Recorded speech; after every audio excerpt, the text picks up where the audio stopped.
अस्सलाम वालेकुम YouTube family, कैसे हैं आप सब। उम्मीद करती हूँ आप सब खैरियत से होंगे। अच्छा, आज मैं आपके साथ अपना एक बहुत ही मेमोरेबल ट्रिप जो है ना वो शेयर कर रही हूँ, ट्रिप टू कश्मीर।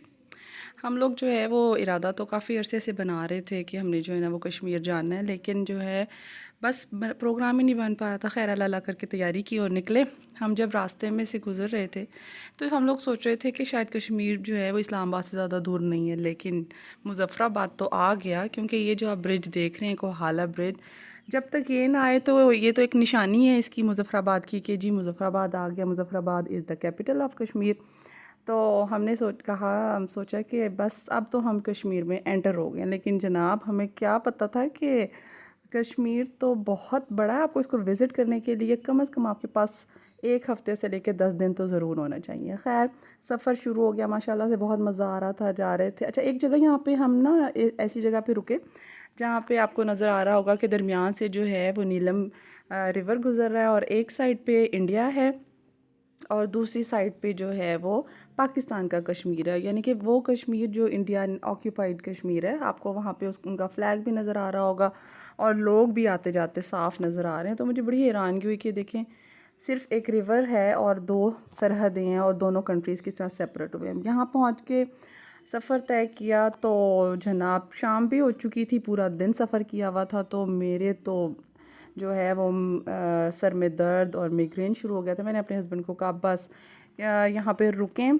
और हम लोग फिर किरण सेक्टर में जो है वो रुके और हमने इरादा किया कि हम लोअर नीलम में रहें या अपर नीलम में रहें। लेकिन अपर नीलम जो है वो बड़ा ही कोई मुझे खूबसूरत लग रहा था। मैंने कहा कि नहीं, अपर नीलम जो है ना वो चलते हैं। और यकीन करें कि अपर नीलम जाने का मेरा फ़ैसला जो है वो मैं समझती हूँ कि वैसे तो मेरी तबीयत की वजह से, लेकिन हमारा ये फ़ैसला बहुत ही अच्छा साबित हुआ।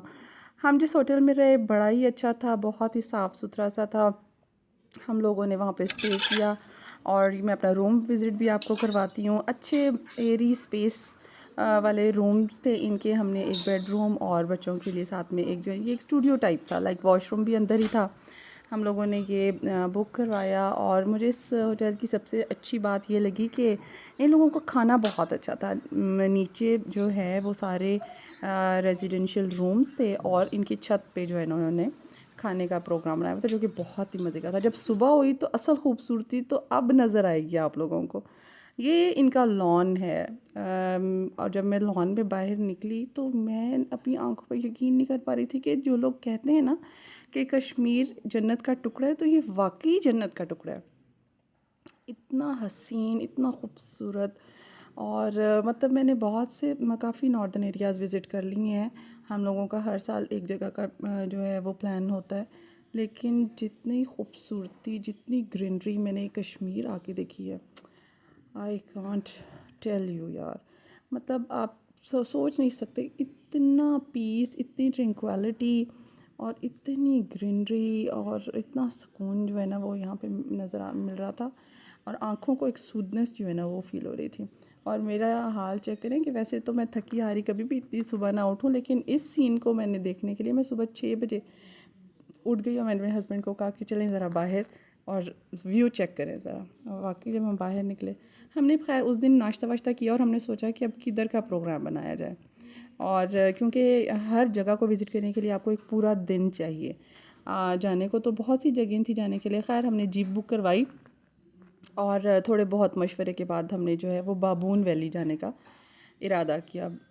बाबून वैली काफ़ी दूर है। हमें पता था कि हमें एक दिन पूरा सिर्फ इसी को विज़िट करने में लग जाएगा। शुरू में रास्ता बहुत अच्छा, बहुत साफ़ सुथरा सा है, लेकिन बाद में जो है वो रास्ता बहुत मुश्किल है, बहुत ज़्यादा मुश्किल है। लाइक समटाइम्स तो जो है वो मैं ये सोच रही थी कि अभी तो हम पहुंचने में इतनी देर लग रही है और वापसी में हम लोगों को कितनी देर लगेगी। और बिल्कुल जो है वो कीड़ी की रफ्तार से जो है ना वो जीप चल रही थी, और ये जीप का ही हौसला है जो वो उस रास्ते पे चल रही थी, वरना और कोई गाड़ी जो है वो वहाँ पे नहीं जा सकती। लेकिन एक भी सीन मिस करने वाला नहीं था, इतना खूबसूरत रास्ता था। और हालांकि मेरी तबीयत अजीब हो जाती है, लेकिन ये रास्ता इतना प्यारा था कि मेरी तबीयत 1 मिनट के लिए भी जो है वो ख़राब नहीं हुई। और हम लोगों को ये भी अंदाज़ा था कि बारिशों का सीज़न चल रहा है, हम लोगों को इस सीज़न में आना नहीं चाहिए। लेकिन फिर बच्चों की छुट्टियां और फिर कहीं और आने जाने के प्लान में रह ही जाता है हर दफ़ा का। तो हमने सोचा कि नहीं, इस दफ़ा तो हम ज़रूर जाएंगे।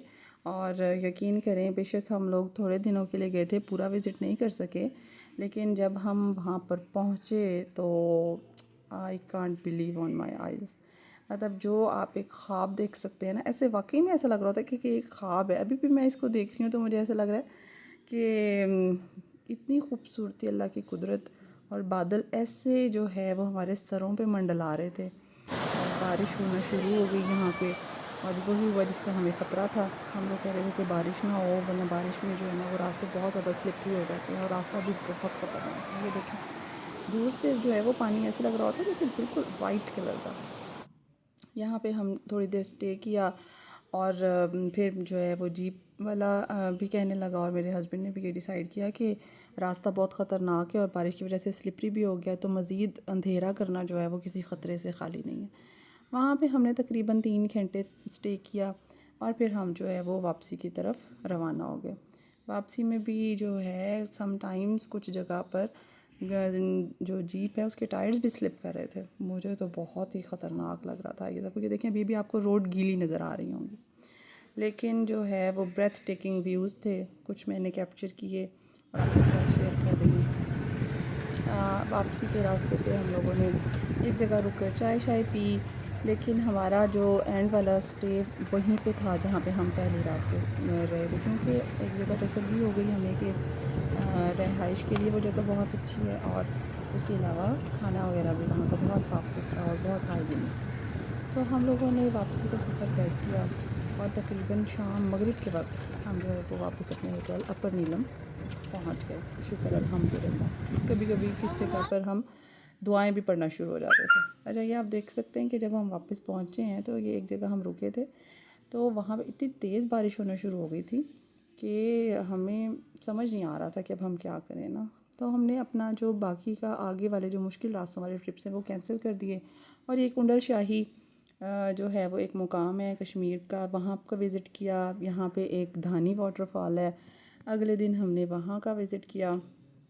खैर ये ऐसी जगह थी जो ख़तरनाक नहीं है, यानी कि हम अपनी कार पे ही वहाँ पे जा सकते थे। तो हम लोगों ने सोचा कि जो जगह सेफ़ हैं हमें सिर्फ वहीं पे जाना चाहिए, क्योंकि अभी बारिश हो गई है और बच्चे छोटे हैं। हाँ, जो लोग ट्रिप्स के साथ आते हैं, या जो लोग कॉलेज और यूनिवर्सिटी के ग्रुप्स आते हैं, जो यंग पीपल होते हैं, वो लोग ट्रैवल कर सकते हैं, वो लोग रिस्क भी ले सकते हैं। लेकिन जो फैमिली के लोग जाते हैं ना, जो एज एक फैमिली, और बच्चे हों छोटे स्पेशली उनके साथ, तो उन्हें बहुत सोच समझ के जो है वो जाना पड़ता है। खैर हमने जो 2-3 स्पॉट्स हम लोगों ने प्लान किए वो सेफ़ थे। लाइक हम वहाँ पे जाने में कोई ख़तरा नहीं था। वहाँ पे बच्चों ने बहुत इन्जॉय किया धानी वाटरफॉल पे, और बड़ी अच्छी खूबसूरत सी जगह है, और अक्सर लोग यहाँ पे जो है वो गीले भी हो रहे थे। खैर हम लोगों ने यहाँ पे भी कुछ टाइम स्पेंड किया, बहुत मज़ा आया यहाँ पे भी। और ये देखें, हलीमा ने अभी तक जो है वो कश्मीरी टोपी नहीं उतारी। इसको इतनी अच्छी लग रही थी कि इसने पिछले दिन भी और अगले दिन भी ये टोपी हर वक्त कैरी करके रखी, और इसको अच्छी भी लग रही थी बहुत ज़्यादा। और यही बच्चों की छोटी छोटी सी बातें होती हैं, छोटी छोटी सी खुशियाँ होती हैं, और बच्चे इसी में बहुत खुश हो जाते हैं। लेकिन बच्चों का बिल्कुल भी दिल नहीं था। वो सोच रहे थे कि हम जितने भी कश्मीर के पॉइंट्स हैं, रत्ती गली हो गई या अरंकेल हो गई, हम वो सब कवर करें। लेकिन हमने भी बच्चों को समझाया कि देखें बेटा, हम फिर कभी आ सकते हैं, लेकिन हमें अभी बारिशों की वजह से जो है वो रिस्क नहीं लेना चाहिए, ठीक है। हमने वापसी पे फिर प्लान किया कि क्यों ना इनको जो है वो हम बुरबन ले जाएं, पीसी बुरबन ले जाते हैं, ताकि बच्चे थोड़ा सा खुश हो जाएंगे। खैर हम लोग तकरीबन असर के वक्त पीसी बुरबन पहुँचे, और यार ये भी एक बहुत ही अमेजिंग जगह है विज़िट करने के लिए। बच्चों को कभी कभार ऐसी जगहों पर लाना चाहिए, ताकि वो अपनी ज़िंदगी के एक्सपीरियंसेस से वो बहुत कुछ सीख सकते हैं। यहाँ पे आए हुए लोगों से ऐसी स्पॉट्स पे ला के जो है ना वो बच्चों के अंदर कॉन्फिडेंस डेवलप होता है। खैर मोहम्मद हैदर ने बहुत इन्जॉय किया यहाँ पे, इसको झूले भी मिल गए थे, इन्होंने गेम्स वगैरह भी खेली। फिर यहाँ पे मैं आपको मैं बताती चलूँ कि बहुत अमेजिंग किस्म के जो है वो टेनिस कोर्ट्स बने हुए हैं, अब आप वहाँ पे प्ले कर सकते हैं। स्विमिंग पूल बहुत बड़े एरिया पे स्विमिंग पूल बना हुआ है और मोहम्मद हैदर ने ज़िद करना शुरू कर दी कि मुझे स्विमिंग करनी है, लेकिन हम स्विमिंग कॉस्ट्यूम तो इसका लाए नहीं थे, तो मैंने कहा कि नहीं, आप अभी स्विमिंग नहीं कर सकते, हाँ किसी और टाइम आएंगे तो पूरा प्लान करके आएंगे और आपकी स्विमिंग के सेट साथ लेके आएंगे। यहाँ पे टाइम तो था हाई टी का, लेकिन हमें शदीद भूख लगी हुई थी तो हम लोगों ने खाना खाना प्रेफर किया। और ये देखें जो इन्होंने अपना ढाबा स्टाइल एक जगह छोटी सी बनाई हुई है, इतनी हसीन और इतनी खूबसूरत, इतनी कलरफुल, और जो कि पाकिस्तानी ट्रेडिशंस को और कल्चर को इतना अच्छे तरीके से रिप्रेजेंट कर रही थी। वहाँ पे हमने जो है वो खाना खाया, इंतहाई लजीज खाना खाया और जो है सुकून का सांस लिया कि बस अब जो है वो यहाँ से इस्लामाबाद जो है वो हम आराम से पहुँच जाएंगे। और ये वापसी का सफ़र हमने तय करना शुरू कर दिया, लेकिन बहुत ही वेल मैनेज्ड और खूबसूरत किस्म का जो है वो इसका एनवायरनमेंट है, एम्बियंस बहुत ही हसीन है। और ये वाला एक्सपीरियंस भी जो है वो हमें सारी ज़िंदगी याद रहेगा कि आपने जो है वो बहुत अच्छा टाइम यहाँ पे स्पेंड किया। ये अब हम लोग वापसी की तरफ जाना शुरू हो गए, अपनी कारपोर्ट की तरफ जा रहे हैं जहाँ पे गाड़ियाँ पार्क हुई हुई हैं। और हम लोगों का ये डे का जो है वो लास्ट स्टे था और अब हम जो है वो इसके बाद घर जाके स्टे करेंगे। ओवरऑल बहुत मज़ा आया, यकीन करती हूँ आप लोगों को भी मज़ा आया होगा ये व्लॉग देख के। कमेंट करें और बताएं कि आप लोगों को कैसा लगा। ओके जी, अल्लाह हाफ़िज़, शुक्रिया।